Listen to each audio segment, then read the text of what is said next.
Messi D মারিয়ার অনুপস্থিতিতে আর্জেন্টিনার নেতৃত্বে কে একের পর এক সাফল্যে সোনালি সময় কাটাচ্ছে আর্জেন্টাইন ফুটবল।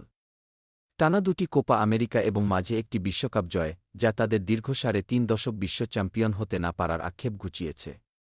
তবে এবার তাদের কঠিন সময় পেরোতে হবে। দেখাতে হবে লিওনেল মেসি, দিবালা ও আনহেল ডি মারিয়াদের ছাড়াই সাফল্য ধরে রাখার সামর্থ্য।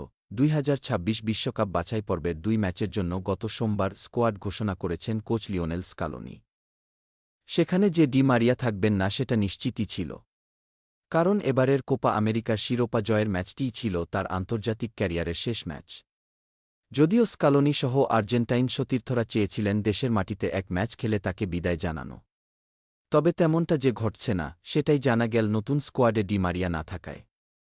এছাড়া দলের প্রধান তারকা ও অধিনায়ক মেসিও নেই। কোপার ফাইনালে পাওয়া লিগামেন্টের চোট থেকে তিনি এখনও সেরে ওঠেননি।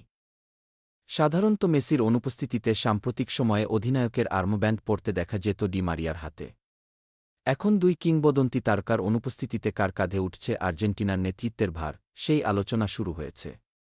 সেই দৌড়ে আছেন রদ্রিগো, ডি পল কিংবা এমিলিয়ানো মার্টিনেজদের মতো তারকারা।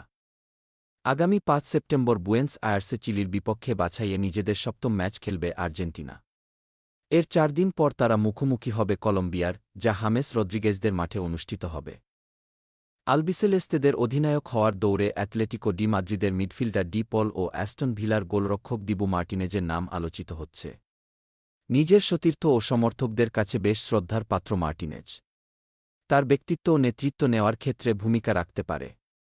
তবে ডি পলের সম্ভাবনা কিছুটা বেশি। অন্য কেউ অধিনায়ক থাকলেও সাধারণত রেফারির আশপাশে কিংবা দলের পক্ষে কোনো দাবি নিয়ে ছুটতে দেখা যায় এই মিডফিল্ডারকে।